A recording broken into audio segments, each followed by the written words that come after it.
This is a video about my GHK G5 GBBR that I've been building over the last couple of weeks.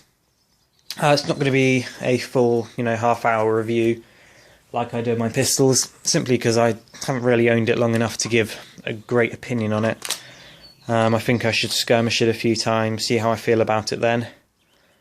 And I'm too lazy right now to do a full-length video about all the features. I just really wanted to show what I've done to it, because as you can see it's quite different from how you get it out of the box. Done quite a lot of work to it, and hopefully you'll agree that it's pretty cool looking.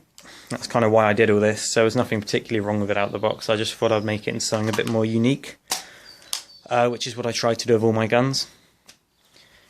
Anyway, I decided to get a GHK G5 because I was kind of sick of electric guns, to be honest. I had my TM recoil AK, but decided I wasn't really interested in electric anymore. I mean, since I mainly shoot at home and fiddle around my guns rather than skirmish them, it made more sense to get something that sort of has all the GBBR features, but would obviously still be usable at a skirmish, which is why I went for the G5. It's quite well known for its good gas efficiency and cooldown, or lack of cooldown, and there's a good amount of sort of parts for it. I saw that you can get pretty much any part of this gun replaced, like WGC shop sells almost every part of this gun, which is nice, but they're meant to be quite reliable too, which is why I went for it. Anyway, I got it second hand. I was originally worried about how much the magazines would cost. Luckily, this second-hand gun came with 6 magazines, which cost about £30 each. So, sorry, not £30, £50 each. So you're virtually looking at £300 of magazines there alone. They're good quality magazines. They hold about 38 rounds. I was worried about filling them. I was kind of making my thumbs bleed trying to push them in one by one. Then I realised you can just get a pistol speed loader, hold it on the top, pump them in, because the feed lips are just about flexible enough to pump them straight through the top. So yeah, they seem a little inconsistent with how much they hold. So one of them seems to only hold about 32, one of them holds 38, but that's kind of a ballpark figure, around 35 BBs, and easily enough gas even on full auto to fire all of them. The magazines are plastic, but they're very heavy. Metal internals, really nice, good quality plastic outside. It kind of fooled me. It sounds like metal, it feels like metal, but it is a very tough plastic. So they're good magazines. Fill them up at the back there. Not much else to say really. Just don't drop them. I did drop one of them twice, which broke the floor plate in a few places. You can see where I've glued it back on. Hopefully it'll stay. So yeah, don't drop the mags, because they weigh about 500 grams each. Without the magazines, the gun is pretty light, because it is plastic. The upper and lower receiver are plastic, front end is plastic, even the rails are plastic, so it's not a heavyweight gun. Something you might have noticed is it's longer than the original. I bought it second hand, as I said, and it came with the carbine kit, which adds a little cheek piece for the stock, and it adds an extended front end.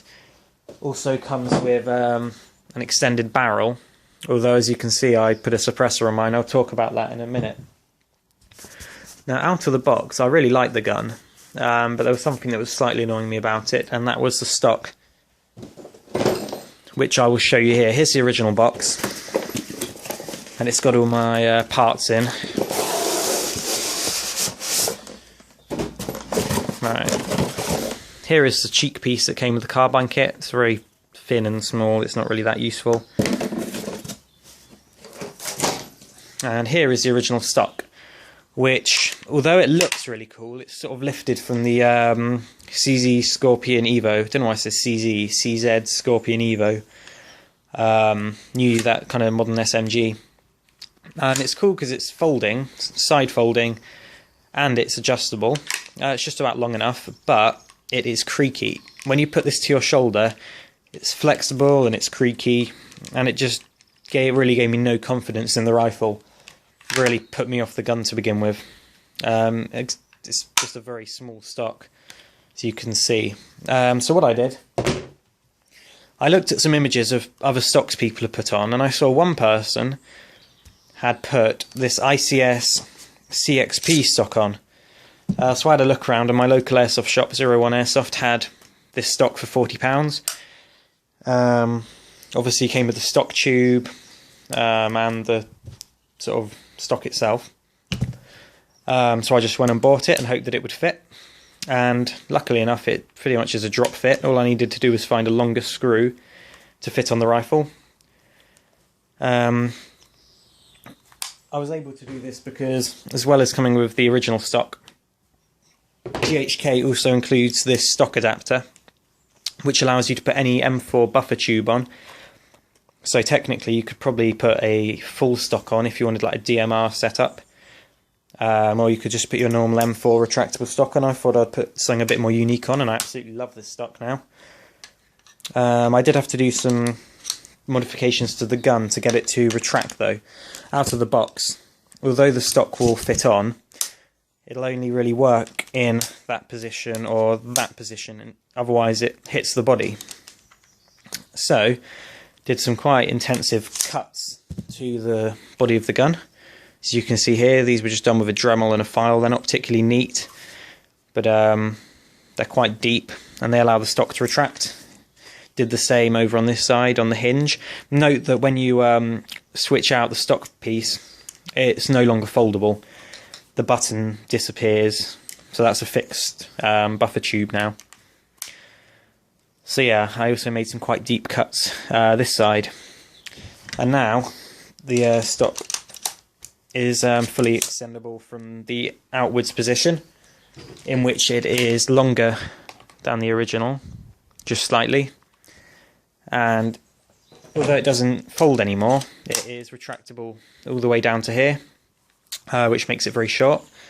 And it's a very solid stock metal construction with plastic butt plate, and the buffer tube is plastic as well, which is actually nice because you don't really want your cheek to be on metal. Also a really nice thing is, although the original sling mounts are plastic and moulded into the body, I really expected these to snap off eventually.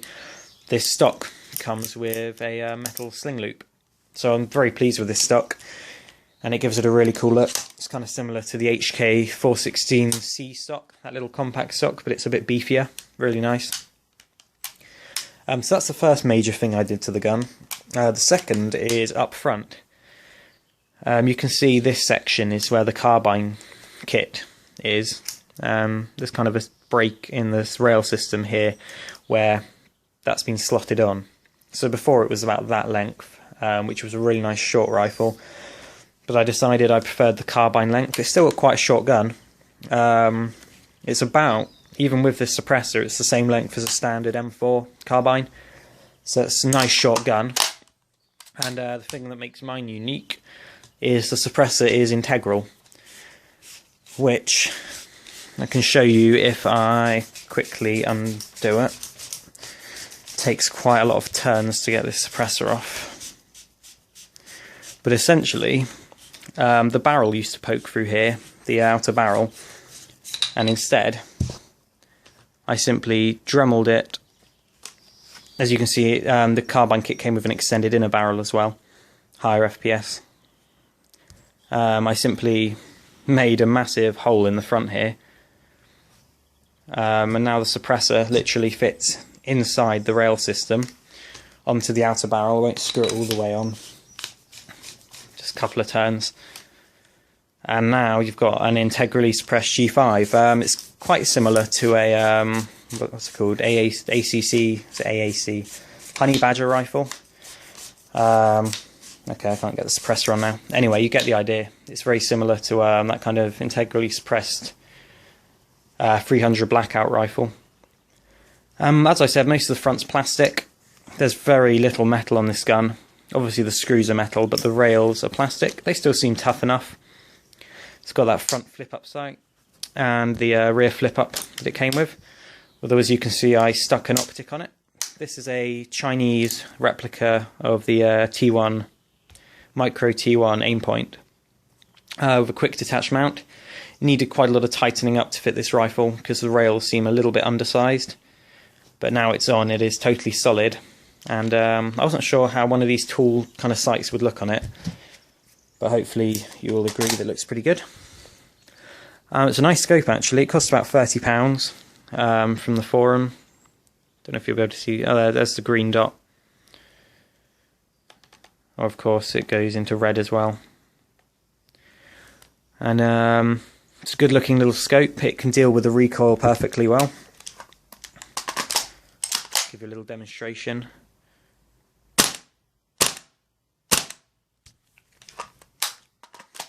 So yeah, definitely happy with that. Adds to the whole tacticalness. Looks pretty good. The only other thing I've swapped out so far, actually there's two more things I've done. I've also got a Magpul angled foregrip on the way and a couple of rail covers. The only other thing I've really done to the gun is add this Element Gunfighter tactical grip. The original grip was very thin and very angular. It's really uncomfortable. It kind of stuck out more like that, which kind of forces your hand up towards the stock. It's incredibly thin with sharp edges, so it really was hurting my hand. I think I say that almost every review. Something hurts my hand. I must just have really delicate hands. But this is a much chunkier grip, which brings me to compatibility of parts. That it will take any M4 grip, not AEG grip, has to be a gas rifle grip, of course, because there's no motor going in here. It'll take any M4 buffer tube and stock, obviously any railed accessories, and the barrel is threaded for 14mm, so you can attach anything you want to that. So in a lot of ways it's an M4 that isn't an M4. It can fit a lot of M4 parts. You could get it looking quite like an M4, but it's definitely got that uniqueness to it with the one-piece upper receiver, G5 logo there. Another thing to note is it's a great ambidextrous rifle. Everything about it is ambidextrous. The stock, obviously this one is ambidextrous, so is the original. Has that lever here, work from either side. Fire selector, really nice and crisp selector. And it is fully adjusted, fully ambidextrous, of course. Magazine release can either be pushed on that side, pivoted, or pushed from that side. So it's fully ambidextrous. And the charging handle comes installed on the left-hand side. It's pretty much identical to an MP5 charging handle. Either just cock it straight back, or lock it up, change the mag, and slap it down. And it's fully reversible, so like I said, you just pop it out, stick it on that side. What you could actually do is you can buy another one of these charging handles and the rod for about $5 or $10 from WGC. You could actually install it on the other side. I don't know why you would, but you could actually put both of them on at once and have the option of using either of them to load the gun. Not really necessary, but something you could do if you wanted. I think that covers most of the externals, really. The overall kind of thing is that it's very good quality, rugged plastic. Obviously, it might pick up some small scratches and things, but unlike metal, it won't go back to silver. You know, when you scratch it, it won't go silver. It's kind of going to be a hard-wearing gun. Most of the internals are good quality metal. Give you a look, actually. To take apart, it's just like an M4 AR-15. You just push this pin through, which is a captive pin, which is nice. Doesn't come all the way out. And then the receiver just opens up like that. There you can see the magwell. Something that I don't think I've got with me is the bolt stop, which is a little silver piece that's in here. There is no way to dry fire this gun. There's no bolt catch externally. So what you have to do is pop it open, remove the little bit of metal, which isn't in there at the moment. And then you can dry fire all you like, and then you just pop the gun open and replace it. Seems to be reliable enough. All the internals are well designed. They're quite sort of heavy duty parts. If you're used to an AEG, it's very different because they all just sort of sit directly in the receiver. There's no sort of box holding it all together. Everything's just sort of pinned in there. But it seems like it's going to be reliable. Works pretty well. And if we have a look at the bolt is actually lifted from their PDW, the GHK PDW, and it's a big cast metal bolt, weighs a few hundred grams, it's very heavy, which gives it good kick. Something that's worth buying is the Azimuth, or however you're meant to say that, Speed Rubber, which I've ordered from WGC shop, which I should get soon. Essentially, I tried to make my own. This is just rolled up electric tape, electrical sort of tape stuff. And it just acts as a little buffer to both stop the bolt hitting the back of the gun so hard, and to boost the rate of fire a little bit, because I don't use particularly powerful gases and the rate of fire is not that great. Obviously, this is going to be my CQB gun, and I'm really going to be using it as semi-auto only, so the rate of fire is not really an issue, but should bump it up a little bit. Right now, this mag should just have pro gas in it, and you can give you a little demonstration of the cycling. Full auto. As you'd expect, trigger response is instant, really nice compared to an AEG. Very short, crisp trigger pull. Not the best reset in the world, it's a bit stagey. But you get the idea, everything's a lot more crisp and responsive than an AEG. But obviously that requires a bit more responsibility on your part, that you need to know what's going on with your gun. It might not fire every time you pull the trigger because you know, you might not have cocked it first, you might have left the bolt locked back. There's a lot more interaction on your part, which is what I like. Only internal upgrades I've done so far anyway, I shouldn't need to do any, buy the speed rubber, which is on the way, which is a very minor upgrade. The other thing is the hop-up really wasn't working for me. I couldn't find a spot where it would actually lift BBs, even point 2s, it just wouldn't lift them. The hop-up is a little wheel that you won't be able to see, but it's adjusted through whichever side of the charging handle is sort of empty. So if the handle was on this side, you'd adjust it through here. You really need a screwdriver to push it either right to left for more hop, or the other way for less hop, but it really wasn't doing anything. So I took it out, cleaned everything, and replaced the hop-up rubber and the bucking and everything for a TM one, just literally out of a TM rifle. FPS-wise, it's actually got a low-powered bolt in, something that the previous owner included. I'll show you. Here is the original bolt, which I've been trying to get the combination right. The original bolt plus a short barrel is about 300 FPS. The original bolt, original barrel, about 330. The low-powered bolt brings it down to about 300 with the original barrel. So ideally, now I've got the longer barrel and the low-powered bolt, it should be about 330, which is CQB ready. Hopefully it's shooting about that. Otherwise, I'll have to use the combination of the low-powered bolt and the small barrel to get it to about 300 FPS. Should be about that. Obviously, if you're in the US, that isn't such an issue because you've got higher FPS limits. The out-of-the-box bolt should be alright, but that's something that you can get, is a 1-joule bolt. And as I said, it's shooting pretty well now. It's not, if you're used to an AEG, it's a little bit inconsistent. Not every shot will go exactly where you want, just as the gas pressure changes. Obviously, towards the end of a magazine, you may start to lose power. But it's really the price you pay for that extra interaction, the extra sort of realism and interaction with the gun. And overall, I'm very happy with how it turned out. As I said, I'm going to be using this as a CQB gun because it's quite a short gun. It's definitely unique. That's something I look for when I sort of put a gun together. You're not going to see many G5s that look like this. And that trigger response on semi-auto is just great. I'll show you again.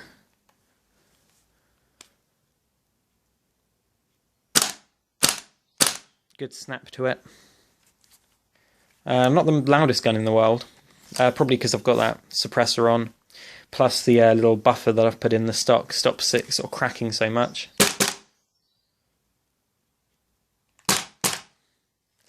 But yeah, very cool gun. I try not to use full auto too much, just because it's not particularly effective. And something very strange about it is it's quite inconsistent. It'll kind of spurt out a few shots, wait for a second, spurt out a few more. Not sure if I'll be able to show you.